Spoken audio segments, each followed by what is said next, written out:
Lubos na ikinalulugod ng manunulat na ibahagi ang kwentong ito ng libre, ang pinakamalaking gantimpala ay inyong pagtangkilik. Gayunpaman, kung sa tingin ninyo ay karapat-dapat ang akdang ito ng karagdagang suporta, malugod naming tatanggapin anumang inyong maiaabot. Maaari po ninyong gamitin ang QR code na nasa inyong screen. Anumang halaga ay makakatulong upang patuloy na makalikha ng mga bagong kwento. Tandaan, hindi po ito sa pilitan, kundi isang voluntaryong pagsuporta lamang. Maraming salamat po.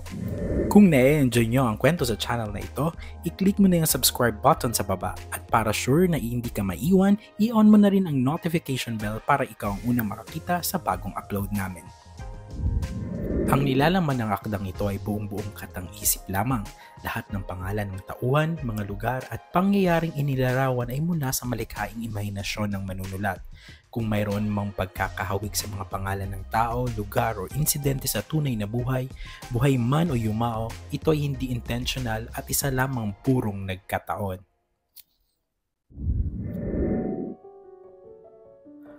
Pag-akyat ni Liam Isidro sa palapag kung saan naroon ang opisina ng General Manager, agad niyang naramdaman ang lamig.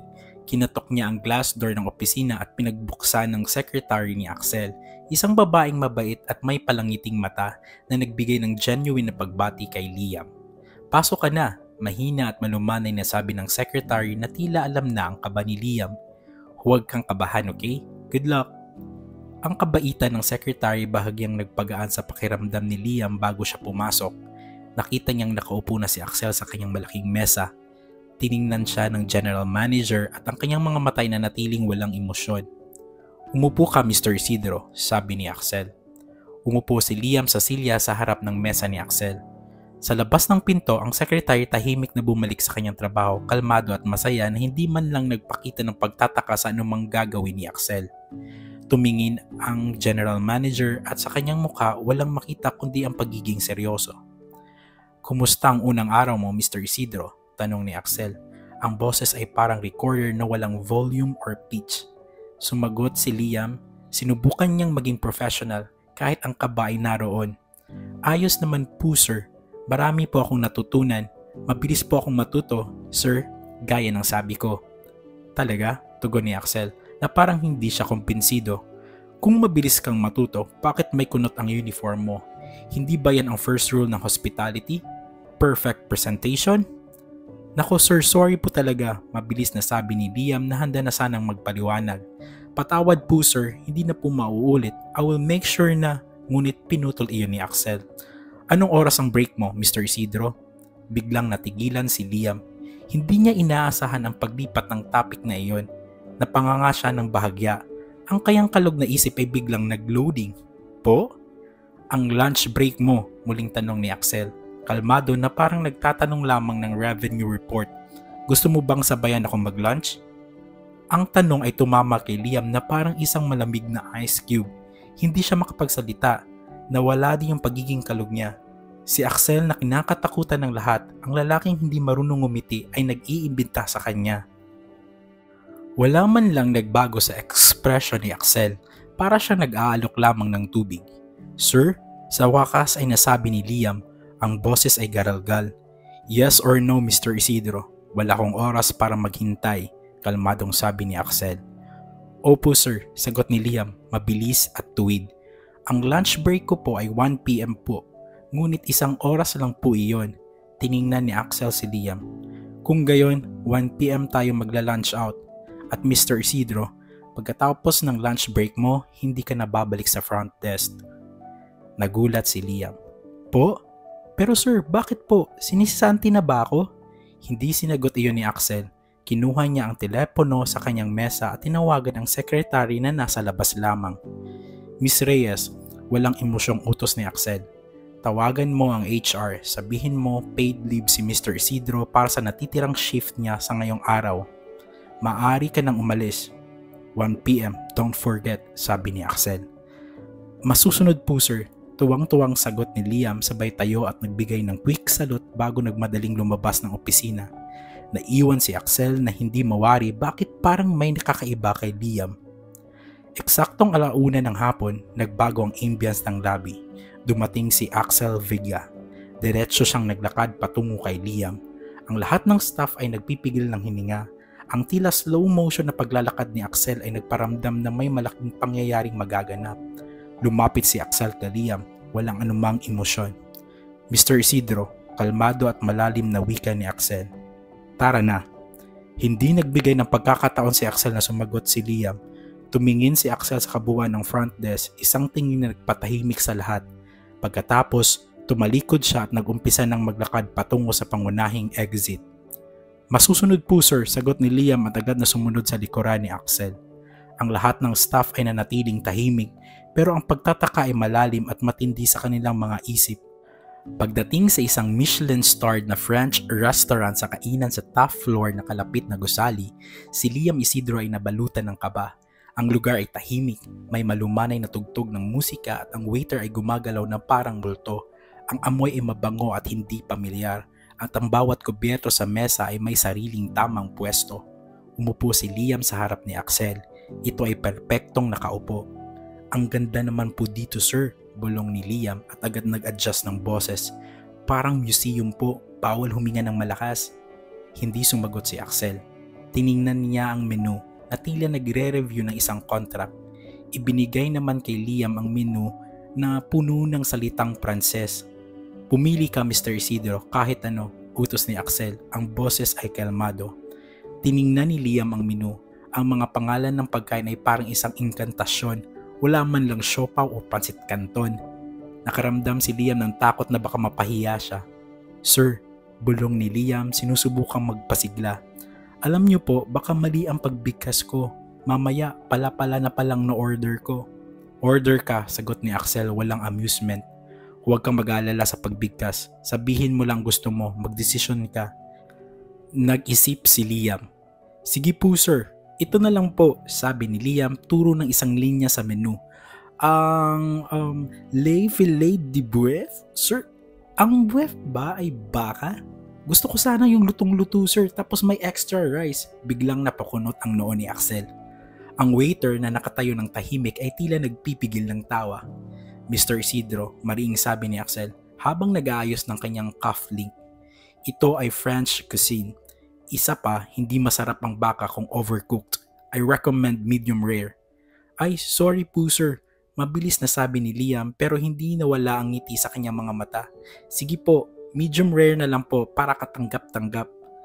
Bakit tuwang-tuwa ka Mr. Isidro? Tanong ni Axel, seryoso pa rin. Kasi po sir, sagot ni Liam at ngayon ay walang takot siyang nakatingin kay Axel.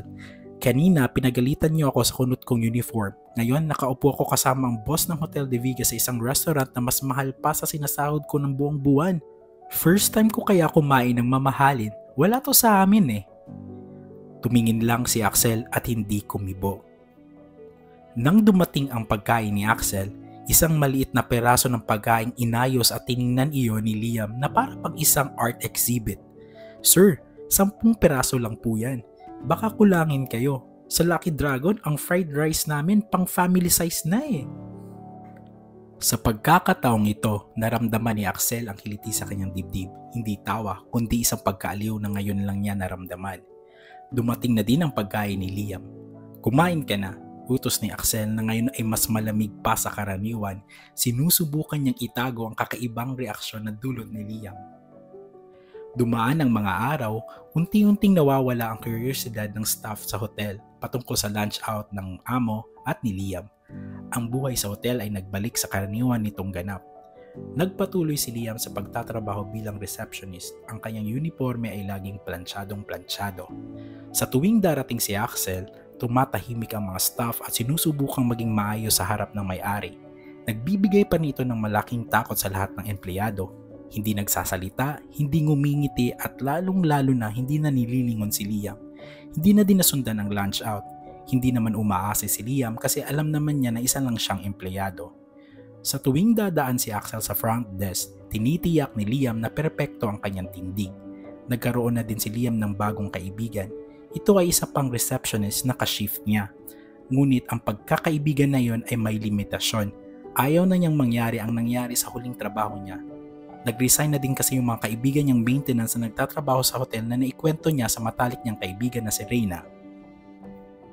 Sa araw ng day off, Nakatambay siya at si Reyna sa isang mini park sa BGC. Bumalik na ang kanilang walang filter na tawanan. May dala silang street food, isang supot ng fishball at kwek-kwek. Bakit di mo ko binalitaan agad? Nag-lunch date ka na pala sa kanya. Sa mamahaling French restaurant pa talaga. Tawa ni Reyna sabay subo ng fishball na binabad sa maanghang na suka.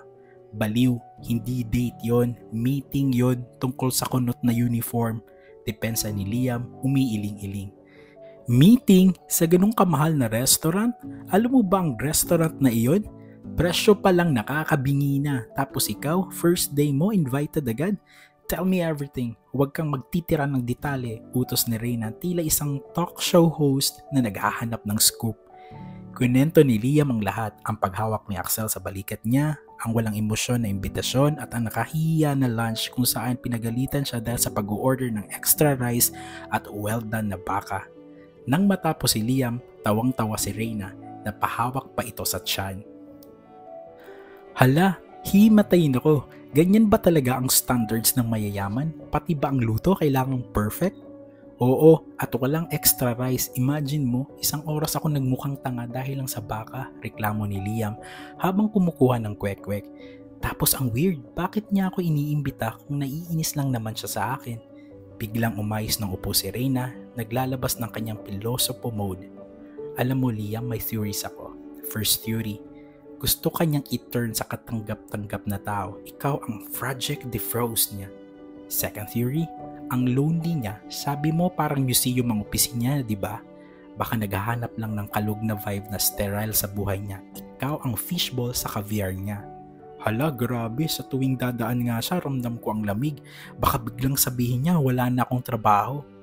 Nag-isip si Reyna. Ang kanyang mga mata ay naging seryoso, ngunit may spark ng kilig para sa kwento ng kaibigan niya.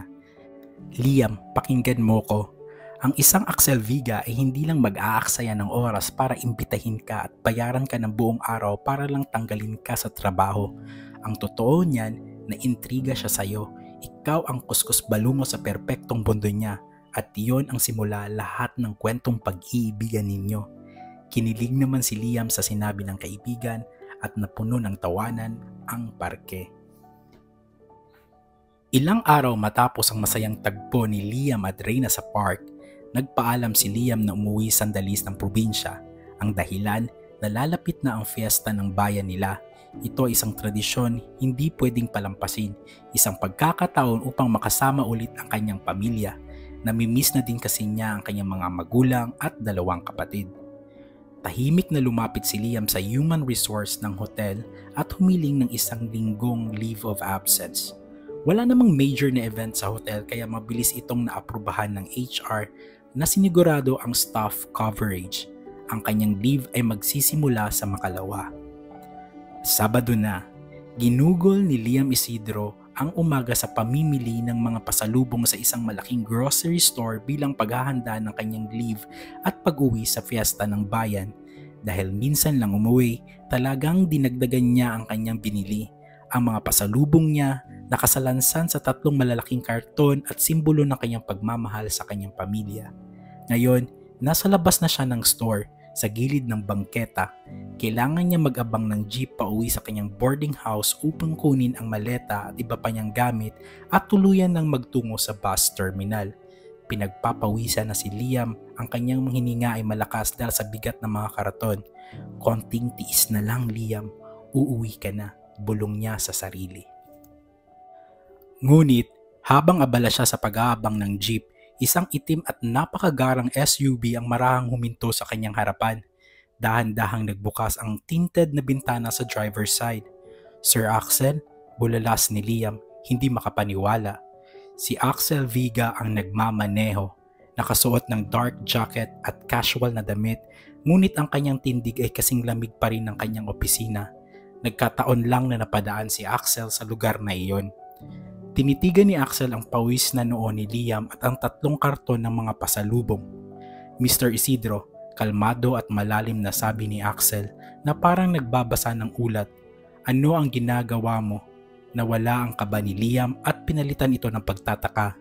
Sir Axel, uuwi na po ako. Fiesta po sa amin. Ito po ang mga pasalubong ko. Kaya po ako nandito kasi nag-aabang ako pauwi ng boarding house ko para kunin ang maleta at iba ko pang gamit at makahabol na sa biyahe. Paliwanag ni Liam sabay turo sa mga karaton. Ngayon, bahagyang napakunot ang noo ni Axel. Hindi niya inaasahan ang impormasyon na ito.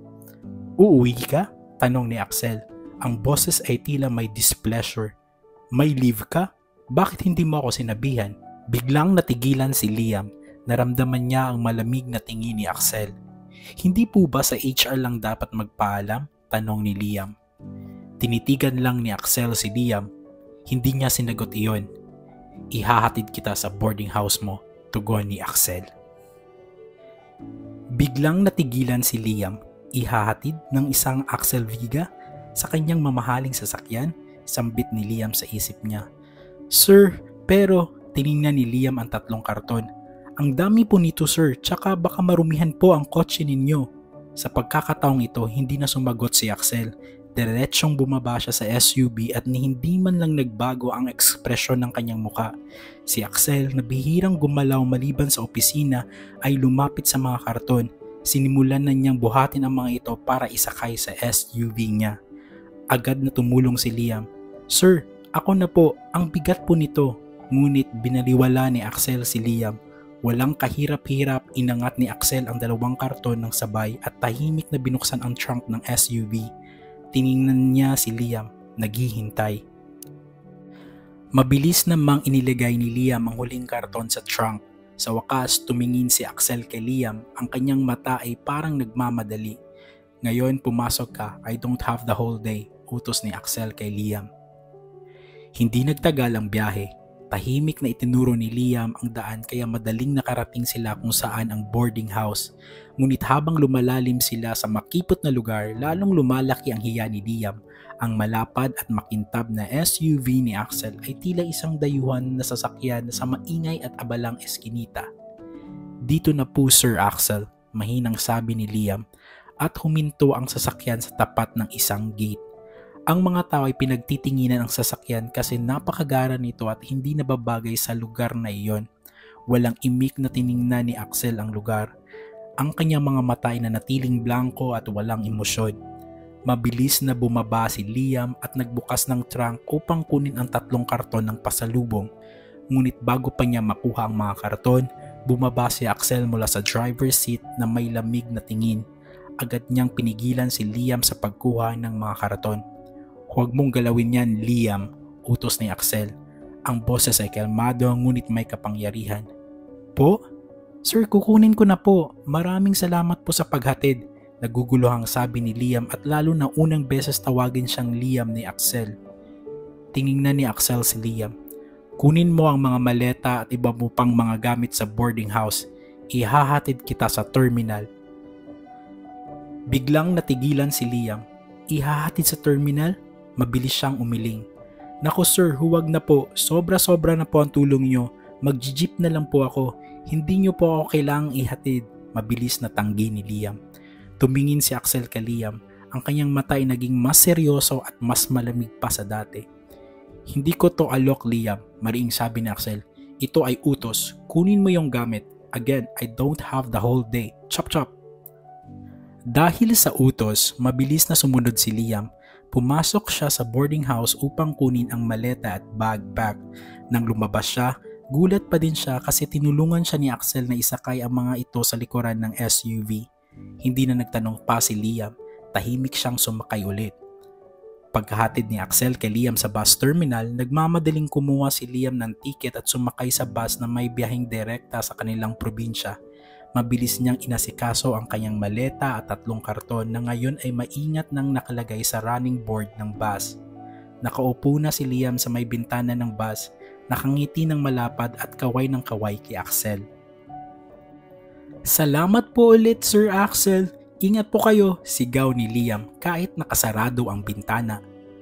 Si Axel ay nakatayo sa labas ng bus habang nakasandal sa kanyang mamahaling SUV. Hindi siya ngumingiti. Tinitigan lang niya si Liam. Nagsimula nang mag-ingay ang makina ng bus at handa na itong umalis. Ang lahat ay nakasakay na. Ngunit si Axel hindi pa umaalis. Ang kanyang noo ay nakakunot. Ang kanyang mga mata ay malalim at tila may pinag-iisipang malaking desisyon. Tiningnan niya ang running board kung saan nakasalansan ang mga gamit ni Liam.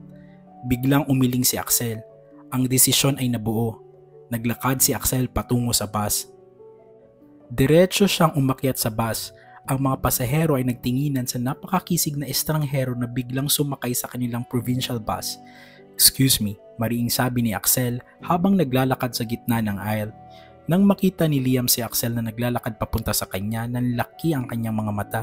"Sir Axel, anong ginagawa niyo dito? Aalis na po kami." Gulat na bulalas ni Liam. Hindi sumagot si Axel. Walang pasabi, hinawakan niya ang braso ni Liam at hinila ito ng walang pag-aalinlangan. "Bumaba ka," utos ni Axel. "Po, sir, aalis na kami," pagrereklamo ni Liam. Hinigpitan ni Axel ang hawak sa braso ni Liam at inilabas siya sa bus seat.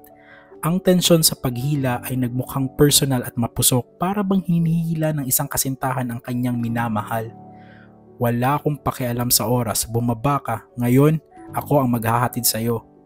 Nakahakbang na si Axel papunta sa pinto habang hinihila si Liam.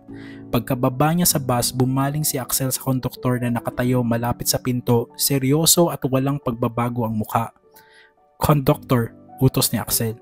"Ang mga gamit ng lalaking ito sa running board, ibaba mo lahat ngayon." Ang konduktor at lahat ng pasahero ay natigilan. Si Liam ay nakatayo sa tabi ni Axel at tila ay naguguluhan sa kanyang amo. Ang konduktor ay agad na sumunod sa utos ni Axel. Walang nagtanong. Sa tindig pa lang ni Axel, alam na ng lahat hindi siya pwedeng salungatin. Mabilis na ibinaba ng konduktor at ng baggage boy ang maleta, ang backpack at ang 3 karton na pasalubong ni Liam Isidro. Inutusan ni Axel ang konduktor na buhatin ang mga gamit at ilagay sa likod ng kanyang SUV. Tahimik namang sumunod ang konduktor. Habang sinasakay ang mga gamit, nagmadaling lumapit si Liam kay Axel. Ang mukha niya ay nabalutan ng pag-aalala. "Sir Axel, sandali lang po," bulong ni Liam. Pilit na hinihila si Axel.